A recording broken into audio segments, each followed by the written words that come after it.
Muito bom dia, agronegócio. Quarta-feira, 5 de outubro de 2022, agora são 9 horas e 11 minutos. Pelo horário oficial de Brasília, estamos no ar com a nossa abertura de mercado. Instagram, Facebook, YouTube e noticiasagricolas.com.br, tudo online e acontecendo para que vocês sejam sempre os produtores mais bem informados do Brasil. A gente vai te trazer notícias, cotações, política, economia, geopolítica e, claro, as suas dúvidas, responder as suas perguntas, porque é para isso que a gente está aqui, para atender as suas informações, as suas demandas de informação. Então, mande para nós sua cidade, seu estado, mande seu nome, mande a pergunta que você quer respondida, os mercados sobre os quais você quer saber mais. A gente está aqui justamente para isso. Conhecimento bom é conhecimento compartilhado, e são esses conhecimentos que você pega aqui que vão te ajudar a tomar boas decisões, como mais um insumo, né? Um dos maiores insumos do produtor de hoje é a comunicação, é a informação, certo? Te lembro que o Bom Dia Agronegócio tem o apoio da Cochupé, a maior cooperativa de cafeicultores do mundo, e que Letícia Guimarães está com a gente pela redação do Notícias Agrícolas, colhendo ali todos os seus comentários e fazendo essa comunicação entre nós e vocês, tá certo? Então, linhas de comunicação aberta, Instagram e YouTube, fiquem à vontade para mandar a participação de vocês, para que a gente possa fazer junto, então, essa próxima hora aqui de informações. Já já estará conosco o Marcelo De Bacco, para a gente falar sobre o mercado do trigo, que tem aí estado bastante volátil também. Estamos em plena colheita aqui no Brasil, precisamos entender como essas duas informações se fundem e como elas chegam, portanto, para o produtor brasileiro na hora de formar negócios, na hora de formar preços e tomar decisões, tá? Então, já já, Marcelo De Bacco está com a gente para a gente falar sobre trigo, senhoras e senhores, ok? Vamos juntos. Primeira coisa, vamos passar pelos preços para você saber como é que estão as bolsas internacionais e o mercado cambial aqui no Brasil, B3 também, porque as coisas já começaram. Hoje cheguei um pouquinho mais tarde, aqui tivemos uns imprevistinhos de manhã, nada sério, mas agora já estamos aqui conectados. Então temos Bolsa de Chicago com soja, milho e trigo em queda. A soja cai 0,7% para valer 13 dólares e 73 centos por bushel, o milho 6,80 com 0,4% de queda e o trigo perde 0,3% para valer 9 dólares por bushel. Ainda em Chicago, soja e óleo e farelo de soja, ambos também em campo negativo. O óleo cai mais acentuadamente, perde 1% para valer 64 centos mais 38 por libra-peso, e o farelo cai um pouquinho só, 0,05%, bem próximo da estabilidade, com 401 dólares e 30 centos por tonelada curta, tá? Bom, Bolsa de Nova York agora, vamos checar os preços. O café e o açúcar sobem, o café sobe significativamente, 1,2% de alta para 2 dólares e 21 mais 88 por libra, subindo, como eu disse, 1,2%. O açúcar, 17 centos mais 95 por libra-peso, e uma alta de 0,2%, enquanto o algodão continua caindo, 2,97% de baixa, mercado completamente volátil. Ontem deu uma disparada para cima, hoje nesse recuo, e não sabe mais andar de escada o mercado do algodão, ou sobe de elevador ou desce de elevador, sem freio, né? Algodão 85 centos mais 58 por libra, 3% de baixa na manhã dessa quarta-feira na Bolsa de Nova York. Petróleo agora, WTI subindo 0,2% de alta, tímida alta, né? Para valer, vamos checar aqui, o WTI 86 dólares mais 69 centos por barril. No Brent, referência para a Petrobras, 0,25% de ganho para 92 dólares e 3 centos por barril. O gás natural, mercado futuro norte-americano, cedendo um pouquinho hoje, caem ainda ouro, prata e cobre. E a prata despenca, assim como o algodão, por exemplo, tem 3,7% de baixa a prata, enquanto o ouro cai 0,9% e o cobre tem 0,6% de baixa na manhã desta quarta-feira. Dólar index subindo. Dá para ver que hoje o mercado está mais azedo, né? Mais mal-humorado, não tá muito bom hoje, não. Então a gente tem o dólar index subindo 0,9%, não é pouco, para 110.935 pontos. E aí a gente tem uma recuperação aí, né, uma inversão do que estava acontecendo, uma despencada do dólar. Ontem o dólar index caía forte, as commodities subiam, hoje a gente já inverte esse movimento, tá? Então é importante da gente monitorar, tá? Vamos entender. Bom, seguimos por aqui. Falamos então das commodities, vamos dar uma olhadinha, lembrando que a China continua em feriado nos Estados Unidos, então, nos Estados Unidos, nessa semana, então não temos a referência da Bolsa de Dalian até 10 de outubro, tá? Fechado por lá é a Golden Week, ou Semana Dourada, então os chineses ausentes do mercado ou parcialmente ausentes, enfim, é feriado na China, a Bolsa de Dalian está fechada. Vamos para o resumo do Eduardo Vanin, sempre nossa referência para a gente começar o dia. Bolsas em queda depois de 2 dias muito bons. A segunda-feira foi o melhor dia para o S&P 500 desde julho. Petróleo estável acima dos 86. Já sabem o motivo do cancelamento da reunião da OPEP. O cartel, mas a Rússia falam em corte de 2 milhões de barris por dia, senhoras e senhores. O dólar index está firme hoje, as commodities estão em baixa, o exército da Ucrânia continua avançando no sul e no leste, os Estados Unidos continuam defendendo um cap, um teto, sobre o preço do petróleo russo. Putin falou nessa manhã que esse é um jogo perigoso, e para o Putin falar que a coisa é perigosa, imagina só o que ele pode fazer. Ontem, a Casa Branca disse que não está vendo movimentação de armas nucleares na Rússia, ainda bem, mas não se sabe exatamente o que parte nessa sequência, o que vem a partir daí, né? Vamos lá, senhoras e senhores, já temos Marcelo Debaco conosco? Ainda não temos, mas deve estar chegando já mais um pouquinho. Está conosco Marcelo Debaco. E um recadinho antes da gente começar aqui a debulhar os mercados. Letícia já te avisa que às 10 horas, horário de Brasília, a gente tem entrevista hoje sobre o mercado do leite. Nos últimos dias, vocês têm me perguntado muito sobre esse mercado. Os preços têm caído, né, no pagamento ao produtor, tem cedido um pouquinho. Subiram muito forte até agosto as cotações aqui no Brasil, o preço pago ao produtor, o que não quer dizer que o produtor está nadando em dinheiro, não é isso que eu estou dizendo, mas os preços vieram numa trajetória importante de alta. Em contrapartida, tínhamos margens ainda muito apertadas para o leite, né? Além do que, começamos a importar um pouco mais porque era viável. E aí o que aconteceu? O mercado volta a ceder um pouquinho, aumentamos a captação, então o consumidor final na ponta também vai sentir preços mais baratos, o que é bom, né? Para o consumidor final é bom. Então, a gente tem sempre que fazer esse equilíbrio. Mas para o produtor o preço está cedendo um pouco e a Letícia vai detalhar mais essas informações, né, para trazer esse detalhamento. E já respondendo, portanto, o Luciano Choucino, de Tamarana, no Paraná, pedindo informações do leite. Pode ficar sossegado, viu, Luciano? Que então às 10 horas a gente chega não só com informação, mas com orientação para vocês também, pecuaristas leiteiros. Fechado? Então, 10 horas, bota como é que eu costumo dizer? Um aviso aí no teu celular, tá certo? Para ficar por dentro do que vai acontecer hoje e o que está acontecendo no mercado do leite, ok? Bom, eu vou pedir para o meu time me avisar aqui no chat do StreamYard, né? Quando o Marcelo Debaco chegar, porque eu sei que ele tem um compromisso na sequência, não quero atrasar, ok? Bom, seguimos por aqui, senhoras e senhores. Falamos então desse recadinho do leite e já falamos um pouquinho do mercado. Eu quero trazer informações sobre o mercado da soja, já que hoje a gente volta a ver os preços recuando. Então a gente está falando de novembro com 13 dólares e 73 centos por bushel, perde 10 pontos mais 25. Janeiro, 13,83, caindo também 10 pontos mais 25. O março, 13 dólares e 91, baixa de 9 pontos mais 75. O maio, 14 dólares por bushel, uma baixa também de 9 pontos mais 75. Senhoras e senhores, o que passa a pressionar o mercado da soja? Os mesmos fatores, as mesmas notícias que vocês já conhecem.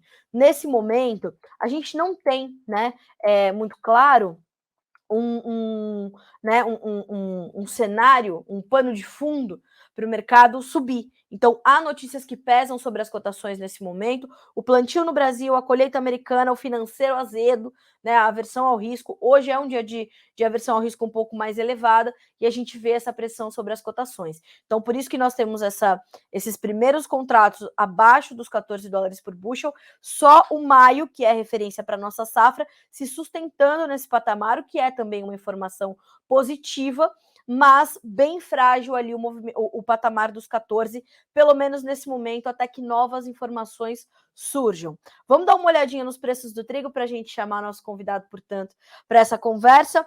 O trigo também cede hoje na Bolsa de Chicago.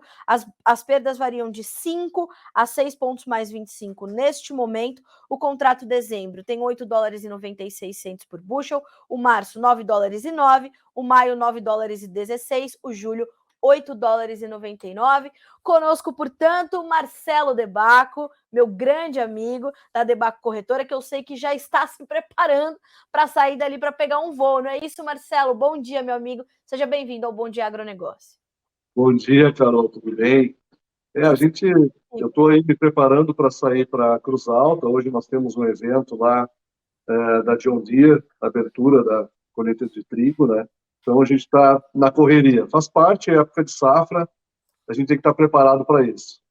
É isso. Mas assim que é bom, né, Marcelo? Se a gente está em movimento é porque a gente está produzindo, ainda mais você levando seu conhecimento adiante, que é tanto. Então, vamos embora. Depois você traz essas informações para a gente. Tá legal, obrigado, Carol. Marcelo, diga pra gente, como é que está o mercado nesse momento, principalmente aqui no Brasil, quando a gente está colhendo a nossa safra, que deve ser a maior safra de trigo da história do Brasil, versus esse mercado completamente volátil na Bolsa de Chicago. Que momento é esse? Como é que você está fazendo a sua leitura do presente cenário? Olha, a leitura é que, não querendo ser otimista demais, mas a oferta foi suplantada pela demanda, ou seja, a demanda é muito maior do que a oferta, a demanda é maior que a produção. Então, mesmo que nós tivéssemos uma demanda equilibrada, não haveria acúmulo de estoques. A gente percebe que desde 2016 até agora não ocorreu acúmulo de estoques de trigo. A situação climática global é bastante difícil. O plantio da safra de inverno acontece com dois eventos danosos para o plantio. De um lado, seca, do outro lado, guerra.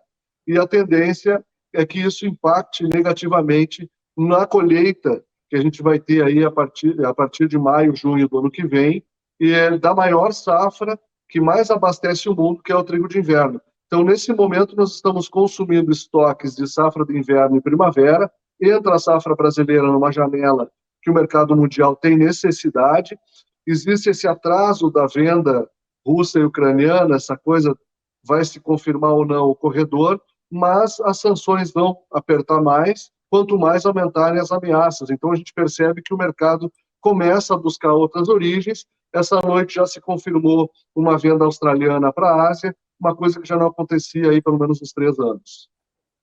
Marcelo, essa entrada, essa chegada da janela, da safra brasileira nessa janela onde ela é necessária, a gente vai ver o Brasil mais uma vez se destacando nesse movimento de aumentar as suas exportações. O trigo brasileiro vai ser mais demandado pelos nossos clientes internacionais?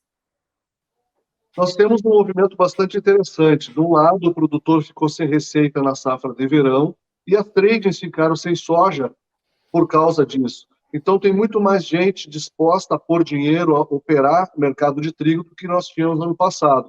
Então, isso pode fazer com que essa demanda, essa necessidade comercial de trigo, dê espaço para o trigo no mercado internacional, que ele já ganhou até pela própria qualidade. Nós temos um trigo com uma excelente proteína e o mercado vê isso. As ofertas de trigo russo e ucraniano são de 11,5%, 12% de proteína, e o nosso trigo chega até 16% de proteína, o que ainda não é premiado, mas é reconhecido. Por outro lado, também existe o risco de safra argentina, a questão climática argentina não para de prejudicar a safra deles, isso vai fazer cada vez mais essa janela se abrir para o Brasil. O que nós temos aí de risco, para não ser tão otimista, é a situação de espaço no porto, né? Nós temos logo em janeiro uma safra de milho que deve ser colhida e depois uma safra de soja. E essa robusta safra de trigo que a gente espera para o Rio Grande do Sul pode ser que em algum momento tenha que ser liquidada para fazer espaços e o porto talvez não tenha condições aí de abrigar tantos tipos diferentes de grãos. Isso faz parte aí da falta de planejamento logístico que a gente tem aí no Estado, seja pelas empresas ou até pela parte do poder público. Marcelo, o que isso quer dizer em termos de preço para o produtor brasileiro? Ele vai ter condições aí de formar bons preços, apesar de todos esses fatores, dessa talvez incerteza logística? Ele vai ter boas oportunidades, apesar desses pontos?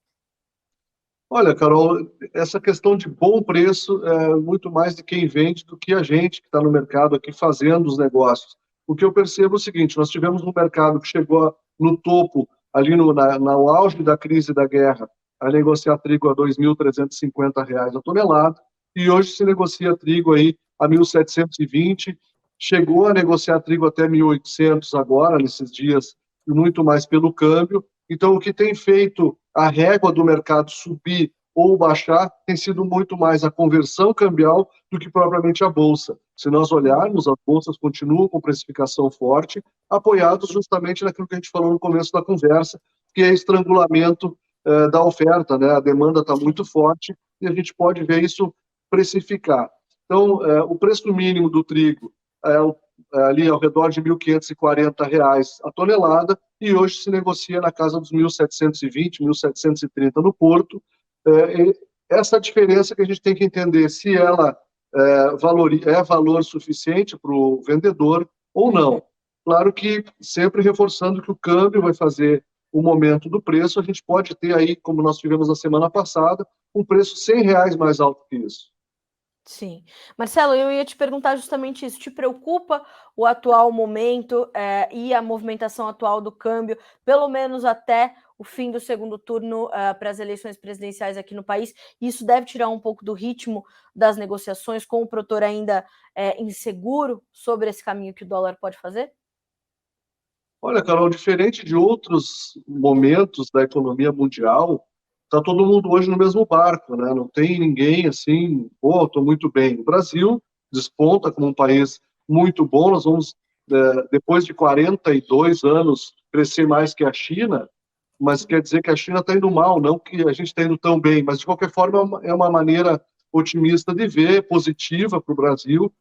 E eu vejo assim, a situação eleitoral ela é um fator, não é mais o fator. Nós temos outros pontos da economia global, a própria recuperação dos juros internacionais, o Fed continua dizendo que vai participar com mais juros para recolher moeda do mercado, e mesmo assim o câmbio brasileiro continua forte e o nosso câmbio, a nossa situação de juro também é forte, a nossa bolsa é muito forte, a nossa economia é baseada nos commodities agrícolas. Isso nos dá muito vigor frente ao investidor. Ele olha para o Brasil como um país ensolarado, com muito bons ventos e com uma possibilidade de continuar o trabalho que já vem sendo feito no mercado internacional de abastecimento de alimentos. Então, nesse ponto, eu vejo que o câmbio não tem muito mais o que fazer. A gente pode ver essa linha dos 5,15, mas pode ver a linha dos 5,40 também, por fatores externos, muito mais até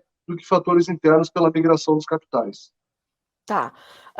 Marcelo, se a gente pudesse. Eu acho difícil, né? Porque a gente tem particularidades de cada região, particularidades de cada produtor. Mas a gente tem alguma orientação que vá ajudá-lo a tomar decisões a partir desse momento, diante desse quadro que você detalha para a gente? Porque, apesar de toda essa questão da manutenção do conflito e tudo mais, dessa incerteza sobre o que chega de Rússia, de Ucrânia, a gente vê que, e talvez por isso a gente veja uma volatilidade se intensificando muito nos mercados. Os preços do trigo já chegaram a 13, né, dólares por bushel na Bolsa de Chicago, voltaram para os 9. A gente consegue trazer uma orientação comum para os produtores nesse momento, diante de tantos caminhos que o mercado pode seguir, ou o melhor que ele tem a fazer é buscar entender a sua particularidade e reduzir a sua exposição ao risco? Como eu te falei aqui no meio da conversa, né, Carol, os preços não são ruins perto dos preços históricos, que a gente tinha que estar sempre com o chapéu, a Câmara Setorial das Culturas de Inverno, do trigo, especialmente, sempre em Brasília, batendo na porta, pedindo apoio governamental para comercialização, PEP, PEPRO, VEP, toda aquela ferramenta que existia, acabava distorcendo o mercado, até para a indústria local ficava complicado, e hoje a gente percebe que existe já uma dinâmica de mercado estabelecida, assim como existe para o milho e para o soja, o trigo também tem. O que eu chamaria assim de atenção ao produtor, especialmente no Rio Grande do Sul, é que enquanto existe massa mole, o trigo tem essa fragilidade da giberela. Então, percebeu que a lavoura está ficando vermelha, não vamos esperar chorar o leite derramado. Tem que aplicar, fazer a cobertura para que a gente não tenha problemas de qualidade. Porque depois, né, já que o trigo está tão bom, as lavouras estão muito bem. Então, a precificação ela está acontecendo dia a dia. É importante participar do mercado dia a dia, estar presente no mercado. E como o volume é grande, todo mundo aumentou a sua participação, pelo menos aquele excedente do que plantou a mais, o pessoal começando a colher, já deveria pôr no mercado para evitar que em algum momento fique ali estrangulado uma sobreoferta para o mercado talvez retraído. Tá certo. Bom, Marcelo, a gente vai acompanhar, como sempre, com a tua companhia, com as tuas informações. Obrigada mais uma vez, meu amigo, por estar conosco. Sempre um prazer receber você. Boa viagem para ti, bom trabalho. Beijo na Rita, beijo na Duda, no Marcelinho, todo o super time da Debaco. Obrigada, Marcelo. Muito obrigado. Beijão a todos aí também, Carol. Obrigado Um beijo, pela boa oportunidade. quarta-feira. Imagina, eu que te agradeço. Até mais, Marcelo. Boa Tchau. quarta-feira para você. Obrigado. Senhoras e senhores, o grande Marcelo, o grande e único Marcelo Debaco, né? Esse homem, além de todo esse conhecimento sobre o mercado de trigo, se soubessem o tamanho do coração do Marcelo Debaco ou da família Debaco, gente, é uma coisa incrível. A generosidade que eles têm é fora do comum. Então, realmente, todo o meu carinho registrado a esta família, que eu amo demais, de coração mesmo. É mais um, né? Que tá ali no meu time, que eu sempre falo para vocês, acompanhem essas pessoas, né? Selo Carlinha de qualidade, por quê? São essas pessoas que me ensinaram. Se eu hoje fico aqui 1 hora falando sobre agronegócio com vocês, é porque eu tive grandes mentores, e o Marcelo Debaco e a Rita Debaco estão nesse time, tá certo? Bom, entenderam mais ou menos como é que está a questão do trigo, né? Estamos colhendo uma safra recorde aqui no Brasil, a gente tem uma volatilidade ainda muito forte no mercado interno, mas o grande alerta do Marcelo vem para essa questão do câmbio, né? Como vai valer isso para todos os outros produtos? Nesse momento, o dólar aqui no Brasil está subindo, tem uma alta de aproximadamente 0,7%, 0,8% já testou, R$ 5,21, tá? Então a gente está falando aí de uma recuperação, mas muito tímida ainda em relação às baixas dos últimos 2 dias, principalmente da segunda-feira, quando o dólar cedeu mais de 4%, mas voltou ali para os 5,17. Perceba que ontem nós fizemos uma live com o time do Agrobidnet e também com a Royal Rural, né? E ontem o Ronaldo da Royal Rural falava muito sobre isso, sobre como o mercado cambial entrou numa espécie de canal de conforto ali entre os 5,15, 5,17, 5,16 e apesar da baixa, né, dos 4% de ontem, ele ainda conseguiu encontrar ali certo suporte, certa proteção naquele 5,17 que foi o fechamento da segunda-feira. Então, perceba que essa questão cambial ela vai estar no centro aí das discussões. Claro que até a finalização do segundo turno das eleições vai ser difícil a gente ver grandes negócios acontecendo, porque o produtor está muito cauteloso, está muito na defensiva agora, tentando esperar o que vai acontecer, né? Fora que o produtor de trigo está focado em colher, está focado na qualidade, esse é um outro alerta trazido por Marcelo Debaco, a questão da giberela, não pode deixar passar. O produtor já viu ali os primeiros sinais, se previna, faça o que é possível fazer para garantir a qualidade do seu trigo e não ser questionado sobre isso. Isso é muito importante também, tá? Temos aí, mais uma vez, o trigo brasileiro se apresentando como uma alternativa importante na exportação, no mercado internacional, dada a sua qualidade, mas também dada a falta de 2 players importantíssimos no mercado, a possibilidade do atraso, né, no plantio das novas safras, tanto de Rússia quanto de Ucrânia. Então está tudo muito semelhante ao início da guerra, mas o mercado já entendeu isso. E enquanto isso, você aqui no Brasil está colhendo uma safra recorde. Perceba as suas oportunidades, é importante participar do mercado dia a dia e, como o Marcelo pontuou, o preço é feito dia a dia. Então faça suas contas e entenda as suas oportunidades, ok? Bom, Tem muita gente hoje me perguntando sobre o café, principalmente sobre o café Conilon. Já vou trazer essas respostas, até porque a Virgínia já me trouxe as respostas. E aí eu vou começar respondendo essa pergunta, que essa eu tenho certeza da resposta. O Rafael Gonza diz assim: bom dia, Promissão São Paulo. Você é a Carla ou a Virgínia? Eu sou a Carla, tá? Carla Mendes, Virgínia Alves é aqui minha parceira de trabalho, cuida de café, cuida de clima, vocês conhecem a carinha dela, mas eu sou Carla Mendes. A gente tem até a gente brinca muito aqui no Notícias, que quem assistiu Dois Filhos de Francisco vai pegar essa referência, que é Camargo e Camarguinho, eu e a Virgínia, né? Tem muita gente que teve um almoço que falou: não, você é a Carla, com certeza. Ela: não, mas eu te assisto. Ela dizia: não, mas você assiste a Carla. Então eu sou a Carla, tá bom? Mas se vocês quiserem, um dia a gente traz a Virgínia, a gente mostra para vocês que não, que eu sou mesmo a Carla. Fechado? Obrigada, viu, Rafael, pela pergunta. Adorei. Bom, seguimos por aqui. Como eu disse, já a gente traz as informações para vocês do café Conilon, né? Vou só concluir aqui o mercado de grãos. Comecei a falar um tiquinho da soja. Vamos falar um tiquinho agora, concluir a soja, falar um tiquinho do milho. Trouxemos o Marcelo para falar do trigo e a gente parte para soft commodities, tá bem?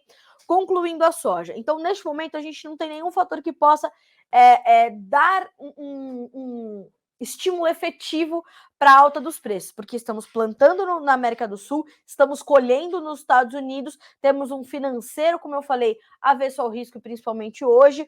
Ontem nós tivemos um apoio do petróleo, por exemplo.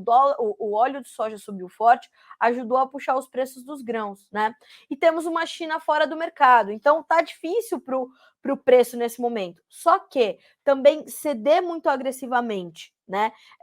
Pode puxar uma demanda diante de estoques ainda apertados, porque o mundo ainda precisa de safras saudáveis vindas da América do Sul, de soja na safra 22-23, para começar a equilibrar ou reequilibrar o quadro global de oferta e demanda. Ontem nós fizemos uma notícia aqui te questionando quanto é que a América do Sul vai entregar de soja efetivamente para o mundo, né? Lembrando, dia 12 de outubro tem um novo relatório do USDA, o Departamento de Agricultura dos Estados Unidos. Na perspectiva de alguns analistas, como por exemplo o seu Ginaldo Souza ou Luiz Fernando Gutierrez da Safras e Mercado, a gente poderia ter uma revisão para baixo da safra norte-americana, da produtividade, porque do final de agosto, percorrendo todo setembro, e ainda temos algumas condições adversas de clima, o cenário complicou bastante para algumas regiões importantes, de acordo com o Drought Monitor, aquele monitor da seca lá para os americanos.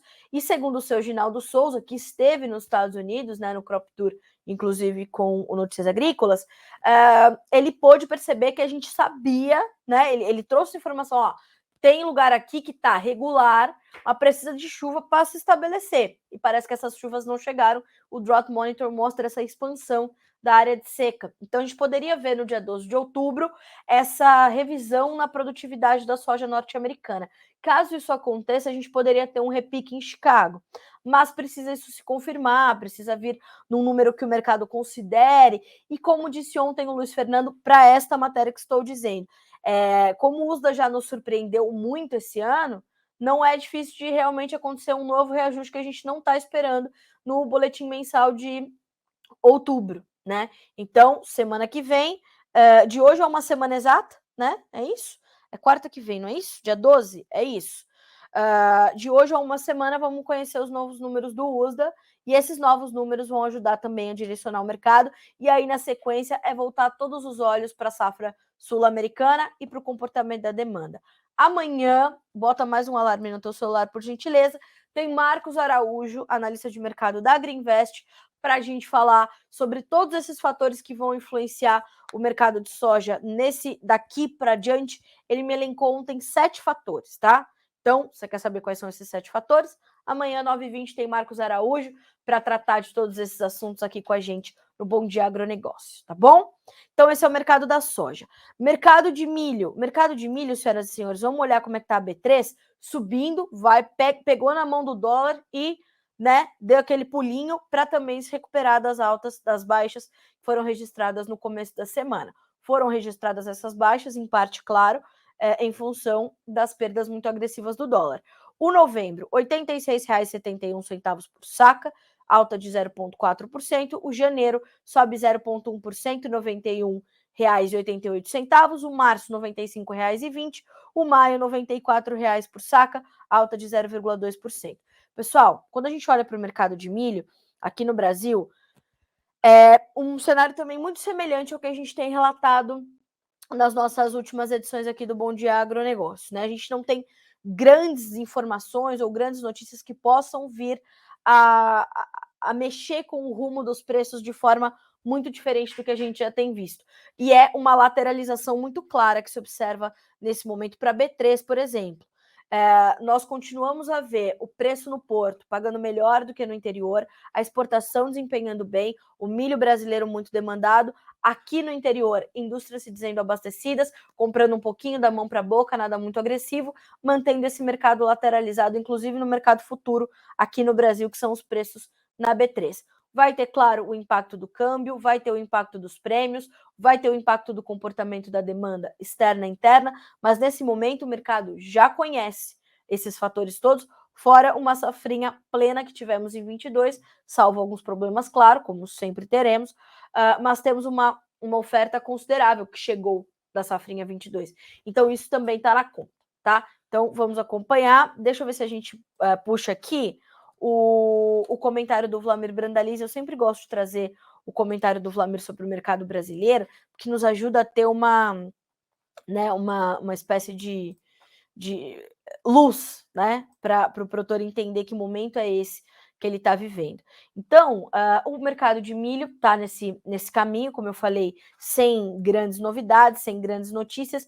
Esse período é um período realmente de pouca notícia, a não ser que a gente esteja com um cenário climático muito adverso por aqui, uma colheita muito atrasada para os americanos, uma demanda muito agressiva ou muito retraída. Nesse momento está tudo muito linear, tá? Claro, tem problemas, tem notícia boa, mas nada que a gente já não conheça, certo? Deixa eu ver. Olha só. Deixa eu aumentar aqui um pouquinho a letra, porque senão essa jornalista não consegue trazer para vocês de jeito nenhum. Ó, seguem os compradores querendo mais milho nos portos do que no mercado interno, já que as indústrias de ração vêm se mostrando abastecidas e os fechamentos têm sido pontuais e mais em cima de fixações de posições entregues e não de novos negócios. Já nos portos, grandes volumes sendo demandados. Com o plantio da safra andando bem no sul e no sudeste, e grande parte dos produtores já apontando ter fechado o plantio, principalmente no sudoeste, centro do Paraná e evoluindo nas demais regiões. O que o Vlamir quer nos dizer? Em resumo, aquilo que eu acabei de te descrever. Então, temos as indústrias aqui no Brasil abastecidas, o produtor também segurando um pouquinho porque quer um preço um pouco melhor, no interior não liquida tão bem, então está focado na exportação, que era, volto a dizer, um ponto já muito adiantado pelo Vlamir, que era o seguinte: foco na exportação, porque a formação do preço vai estar ali e os melhores negócios também. Aí, quando a gente fala de exportação de milho brasileiro, a gente está falando de uma exportação que em setembro chegou a 2.550.200 toneladas, tá? Em todo o mês de setembro. E aí a gente está superando as expectativas, a gente vem nesse, né, com fôlego para exportar até 40 milhões de toneladas de milho aqui nesse ano pelo Brasil, tá certo? Então, de olho.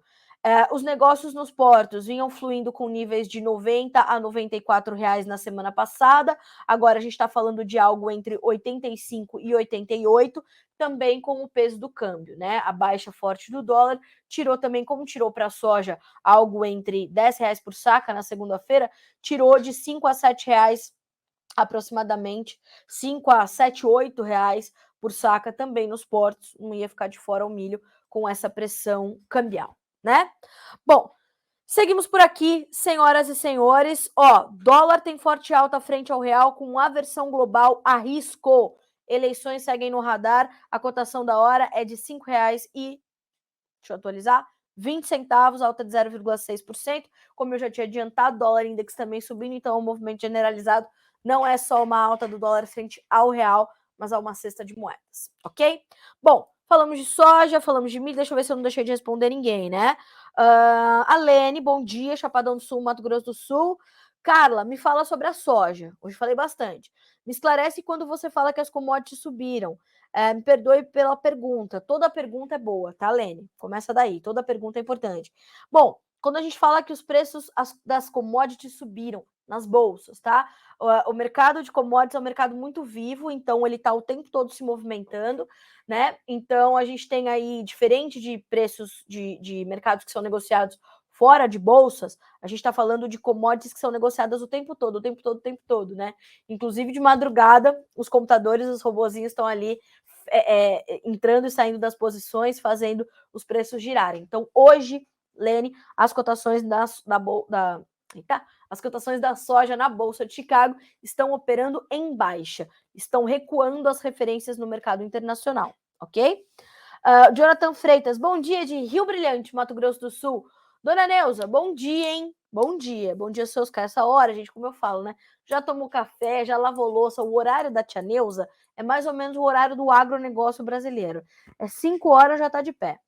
5, coisa de 4h30, por ali. Gabriel Sirkorski, bom dia, Chupinguá, Rondônia, capital do boi gordo. Bom dia, Rondônia. Bom dia, capital do boi gordo. O Cleidson Clay, sempre com a gente também, muito bom. Bom dia, Carlinha. Bom dia, Cleidson. Bom dia também para o meu amigo Danilo Padovani, lá de Sacramento, Minas Gerais.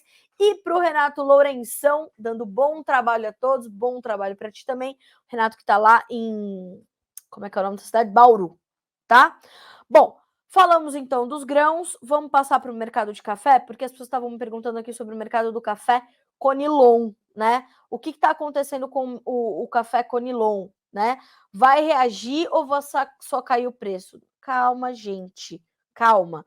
Ó, a Virgínia já dividiu aqui algumas informações comigo sobre os preços nas bolsas, inclusive Londres, preços estáveis porque o Vietnã divulgou boas exportações. Para o produtor brasileiro, esse café ainda fica na indústria, tá? Então a gente está falando do maior exportador global de Conilon, que é o Vietnã. Lembrando que a Virgínia trouxe a informação para a gente na semana passada de que o Brasil poderia em 5 anos superar a produção de Conilon, superar o Vietnã. E nós tivemos uma produção recorde de Conilon nessa safra, com 18 milhões de sacas, de acordo com os números da Conab, a Companhia Nacional de Abastecimento, enquanto o mercado trabalha com 21 milhões de sacas. Então, uma safra recorde, uma safra grande, o preço vai sentir essa pressão da oferta, né? Isso para o Conilon. Quando a gente olha para o café arábica, a gente está falando hoje de preços em alta na Bolsa de Nova York, altas de mais de 1%. Dezembro, 2 dólares e 22 mais 55 por libra, 1,5% de alta. O março, 2 dólares e 12 mais 70, 1% de ganho também. O maio, 2 dólares e 8 mais 5, sobe 1%. O julho, 2 dólares e 4 mais 40 por libra peso, tá? Então temos esse quadro para o mercado de café. Bom, o que está na conta do mercado do café? A preocupação com a oferta global, a oferta brasileira foi baixa, a oferta colombiana foi baixa, tivemos problemas, isso é líquido certo. A gente está olhando para uma tentativa do mercado voltar à casa dos 2 dólares e 20, então a gente tem, de fato, um momento aí preocupante, não é nem preocupante, né? As preocupações já foram absorvidas pelos compradores, pelos vendedores, pelos produtores. O mercado sabe que está num momento de ajustada relação de oferta e demanda.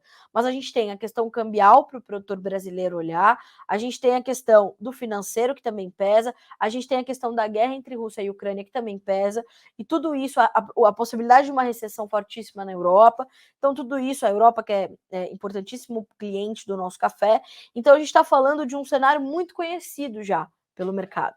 Então, é preciso monitorar, o mercado vai buscar de novo os 2,20, né? O dezembro já voltou para casa dos 2 dólares e 20 por libra, então a gente está nesse caminho. Para o açúcar, que hoje sobe, a gente está de olho nas questões todas ligadas ao petróleo, naturalmente, ao superávit que nós temos projetado aí para essa nova safra de açúcar, de mais de 3 milhões de toneladas, e o mercado também vai se equilibrando nessas informações todas. Hoje o petróleo está subindo um pouquinho, vai ajudar nessas altas do açúcar. A gente está falando de março, 17 mais 99 por libra peso, maio 17 mais 21, julho operando abaixo dos 17, com o julho com 16 mais 82 e o outubro, perdão, não é junho e julho, é julho e outubro, o outubro com 16 mais 86. E o meu outro destaque na manhã de hoje é o mercado mistíssimo do algodão. Dezembro e março caindo forte, 3% de baixa, o dezembro com 85 centos mais 55 por libra e o março com 83 e 85, enquanto temos ali o março e o maio, recuando para 84 centos mais 83 por libra peso. Então o mercado de algodão segue muito volátil, tem fundamentos positivos, mas tem pressão forte do financeiro. Aqui no Brasil, perspectivas positivas, inclusive de uma safra maior na temporada 2022-23, com aumento de área, tá? Perspectivas, projeções da Abrapa, Associação Brasileira dos Produtores de Algodão. Ok? Bom, vamos falar de boi gordo, senhoras e senhores. São 9 horas e 51 minutos pelo horário oficial de Brasília. Senhoras e senhores, já vi que a minha audiência deu uma caidinha agora. Por quê? Porque hoje estamos um pouquinho mais tarde trazendo essas informações. Amanhã voltamos ao horário normal, tá bem? O Lima Daniel, qual a previsão para o preço da soja para o ano que vem, sendo que multinacionais estão querendo pagar R$130 para abril de 23? Daniel de Santana do Araguaia, no Pará. Daniel, bom, o que está acontecendo, né? A gente está olhando para um mercado que vai sentir muito forte o impacto da questão do câmbio. Então, quando a gente traz essa perspectiva de preço, eles provavelmente estão olhando para um câmbio futuro, precisamos saber quanto é que está esse dólar, quanto é que está o prêmio que eles estão contabilizando, e a gente precisa lembrar que em abril de 23 a gente já vai ter uma colheita brasileira quase que concluída, né? Ou concluída. Então, a gente está falando de uma nova grande oferta, eles estão contabilizando uma safra cheia de soja no Brasil, né? A gente está falando de 150 milhões mais de toneladas no início das perspectivas, né? Então, a gente tem uma previsão de que os preços sejam efetivamente mais baixos, mas ainda preços que remuneram, mas as margens do sojicultor brasileiro serão menores nessa próxima temporada, ou nessa temporada que está sendo plantada agora, inevitavelmente. Tem que olhar câmbio, tem que olhar prêmio, tem que olhar Chicago, entender que conta que eles estão fazendo para te oferecer R$130 para abril de 23. Minha sugestão: olho vivo nas consultorias, nas corretoras, nos profissionais que falam a notícias agrícolas e tem ao teu lado um profissional de confiança para te ajudar a tomar essa decisão, tá certo? O Luciano Choucino perguntou: o papo sobre o leite, que vai ser daqui a pouco, é nessa mesma live? Não, Luciano, sugiro que você vá para o noticiasagricolas.com.br, vamos passar por lá, mais 7 minutinhos está no ar a Letícia com as informações do leite, e também pelo YouTube, tá? Aí a gente troca, já estou encerrando por aqui, mas você pode ir para o noticiasagricolas.com.br, que a Letícia vai estar ali com o seu convidado para trazer essas informações, tá certo? Pessoal, se eu não respondi alguém, eu peço desculpas, tá? Mas eu vou aqui, né, trazendo um pouco de cada coisa, mas acho que consegui responder a todo mundo. Enfim, bom dia, Diogo. Tudo bem, meu amigo? Diogo é lá de... Luciano, segue, tá? Esse perfil, ó, maravilhoso. Eu vou colocar aqui até o teu arroba para você ver que eu tô falando com você mesmo, tá? Segue esse perfil, tá? Arroba DNA do Leite. Vai te ajudar muito com informações desse setor. O Diogo Oliveira, que é quem lidera, né, quem gerencia essa página no Instagram, é produtor, conhecedor desse setor, vai te ajudar muito a acompanhar esse perfil, DNA do Leite. Mais do que isso, te digo também que ele vai ser convidado do nosso podcast, o Conversa de Cerca, vai ser bem interessante também essa conversa. Hoje, a gente vai falar de questões ambientais e como o meio ambiente, a preservação e a sustentabilidade do Brasil estão sendo colocadas lá fora em grandes eventos de clima internacionais, onde o Brasil é o assunto-chave e quem está falando é brasileiro, é brasileira que conhece, doutora Samantha Pineda, que participou da construção do Código Florestal, ficou um tempão em Nova York falando como o agro brasileiro é sustentável. Ela falou: Carlinha, tenho muita coisa para contar. Eu falei: então vem. Então, às 15 horas, horário de Brasília, vamos falar ao vivo com a doutora Samantha Pineda, tá? O Jean Linares. Perdi. O mercado futuro está em baixa. Hoje para os grãos tá, Jean. Depois vou pedir a gentileza de você recuperar esse conteúdo para eu poder seguir por aqui, mas sim, hoje estamos em baixa, tá? Elô, também falei bastante sobre o café, tá? Vou pedir só essa gentilezinha de voltar um pouquinho. Se vocês quiserem migrar para o YouTube, lá já dá para voltar nesse momento, tá? Cadê? A Eurian Marques. Bom dia, Carla. Eurian de Dourados. Bom dia, Eurian. Mato Grosso do Sul, né? Victor Trent. Carla, bom dia. Victor de Lucas do Rio Verde. Poderia comentar sobre o incentivo ao esmagamento de soja na Argentina? Isso deixará o nosso óleo de soja mais competitivo. Pois é, Victor. Nesse momento, o que acontece? A Argentina, ela vai... Qual que é a característica principal do governo argentino na sua chapa, Alberto Fernandes mais a Cristina Kirchner? E aonde está dando naquele momento? O que precisa? Precisa tirar do agronegócio? Então vamos ver como é que vamos tirar do agronegócio. O que a gente viu acontecer? Nas últimas semanas, nós tivemos ali, de 5 a 30 de setembro, a vigência do dólar soja.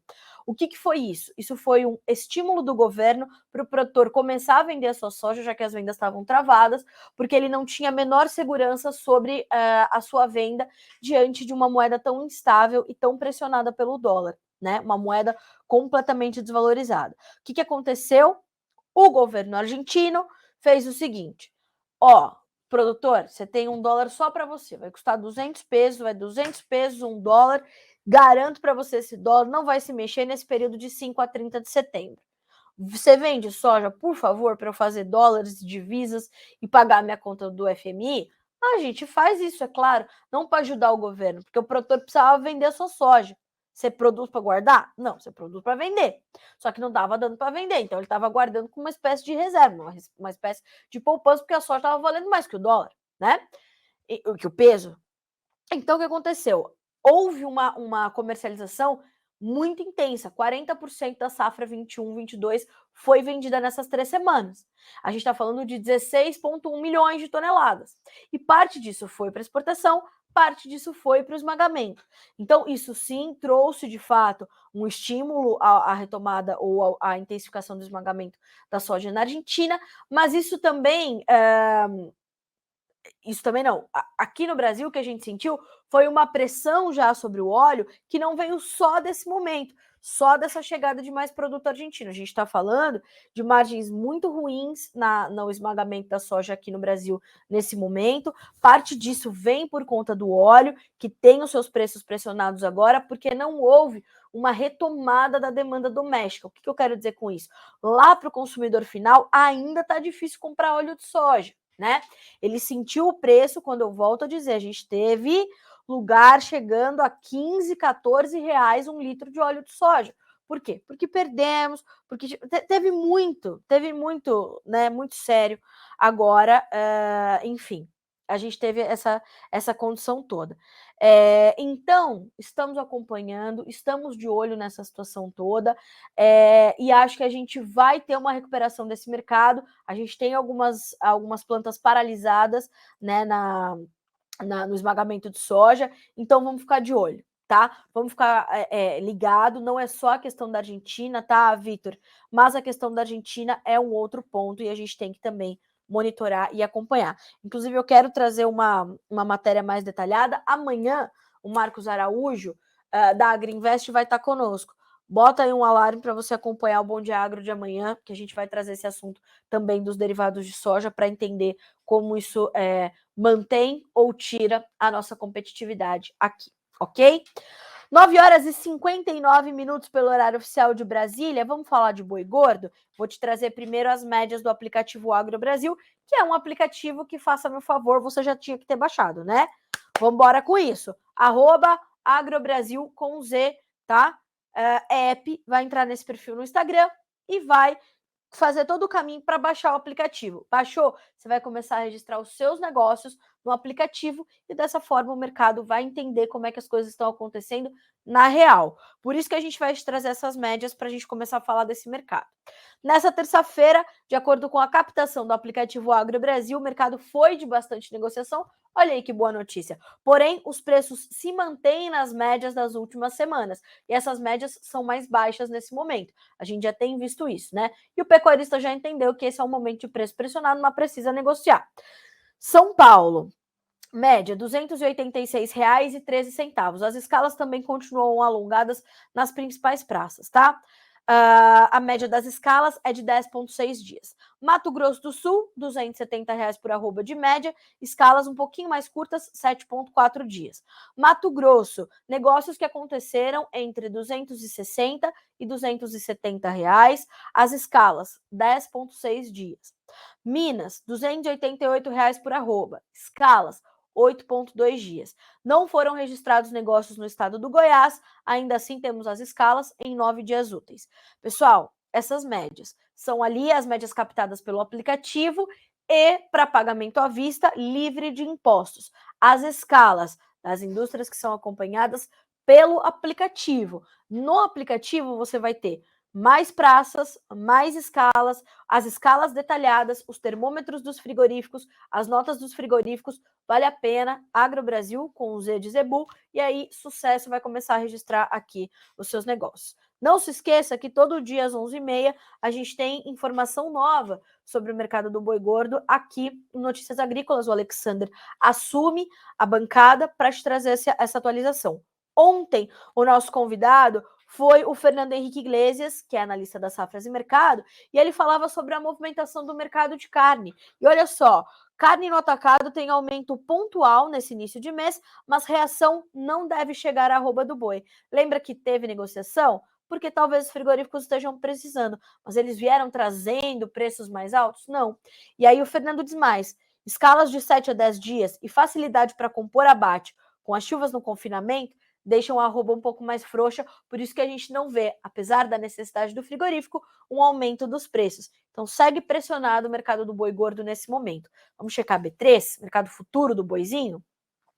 E assim a gente consegue complementar esse comentário, né? Vamos dar uma olhada ali. Boi gordo, senhoras e senhores, em baixa hoje, novembro, R$ 303,75 por arroba, uma queda de 0,4%, e o dezembro perde 0,5% para valer R$ 305,80, tá bem? 10 horas e 2 minutos pelo horário oficial de Brasília. Quero terminar aqui o nosso Bom Dia Agro com algumas informações importantes. Já adianto para vocês que o mercado do leite está rolando, tá? Pagamento ao produtor cai em setembro, com demanda enfraquecida e oferta de produto aumentando. Quem está dando essas informações para a Letícia é a Jéssica Olivier, que é analista de mercado da Scott Consultoria, referência quando o assunto é pecuária também, ok? Então, depois que terminar, e ela vai ficar salva essa entrevista, quando você quiser assistir, vídeos, leite, sucesso, vai procurar pelo nome da Jéssica, vai ficar bem informado, tá bem? Bom, senhoras e senhores, continuando por aqui, para fecharmos, bom dia, Carla, sou de Antônio Prado, Rio Grande do Sul. Tem alguma informação de uma possível retomada do subsídio argentino, como houve no mês passado? Matheus, por enquanto não, tá? Vamos entender como é que fica, porque já é esperado pela Bolsa de Comércio, pela Bolsa de Cereais de Buenos Aires, um aporte menor que deverá vir da agricultura argentina para a economia do país. Nós demos também essa informação na última sexta-feira. Os cálculos mostram um recuo importante do que eles chamam de PBA, lá, né, o Produto Bruto Agropecuário, e, consequentemente, um percentual menor de receitas geradas para a economia vindas do agronegócio. Porque a gente pode ter um aumento de área de soja, o que não é esperado por alguns analistas aqui no Brasil, mas é uma das poucas culturas que deve passar por isso, porque girassol deve diminuir, trigo deve diminuir consideravelmente. Então, tudo isso... Deixa eu ver até se eu não tenho essa informação. Peraí. Se eu não tenho esses números detalhados, mas eu acho que não, peço desculpas, mas eu vou, né, usando as informações e vou me desfazendo delas, assim, aqui no meu computador, para eu poder trazer outras para vocês, né? Então, de fato.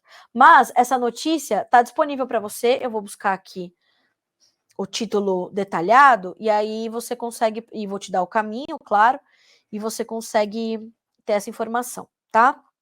Ó, safra 22-23 deverá contribuir menos com a economia argentina.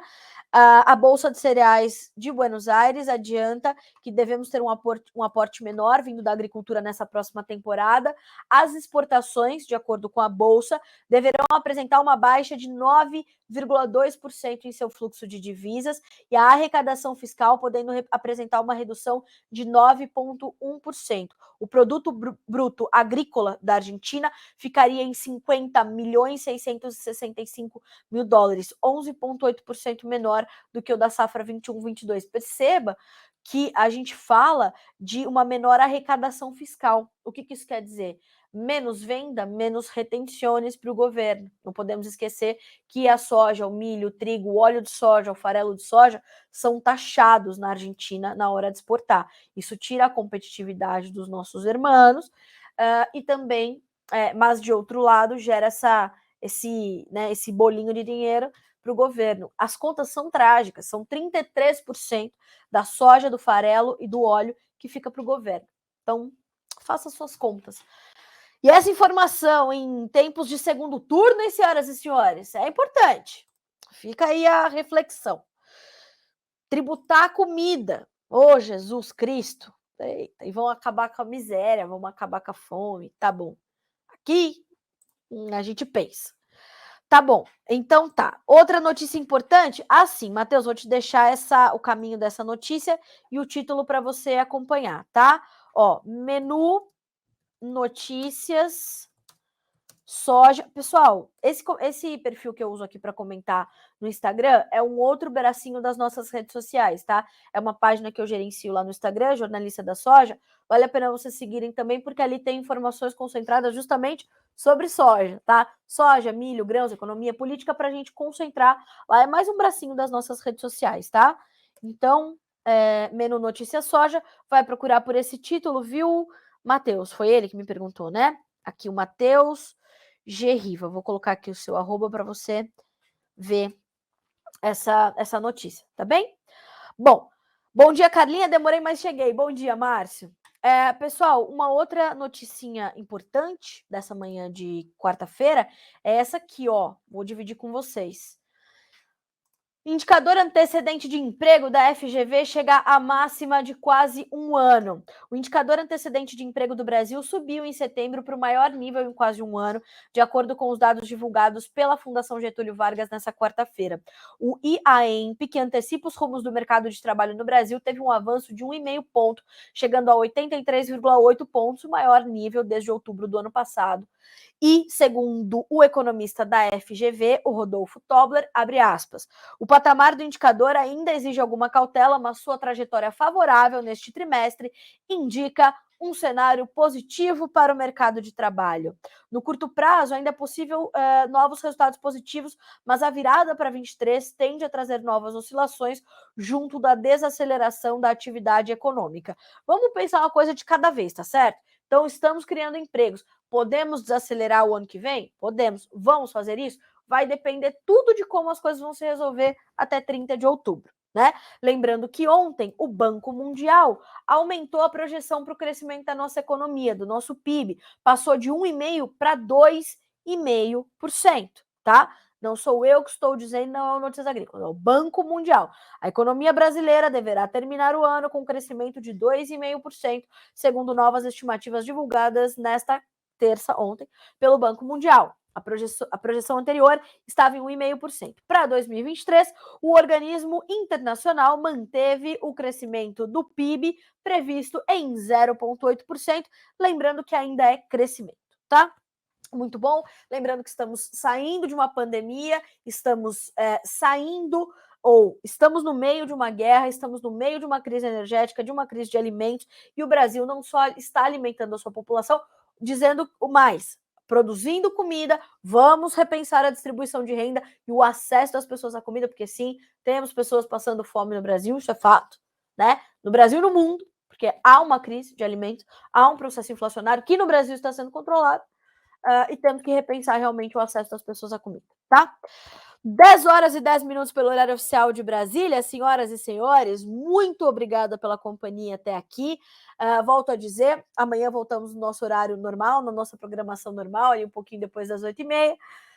Hoje tivemos, né, algumas prioridades aqui que realmente precisávamos tratar, mas chegamos com as notícias, com as informações, para que vocês sejam sempre os produtores mais bem informados do Brasil. Amanhã tem mais. Boa quarta-feira, bom trabalho e bons negócios para você.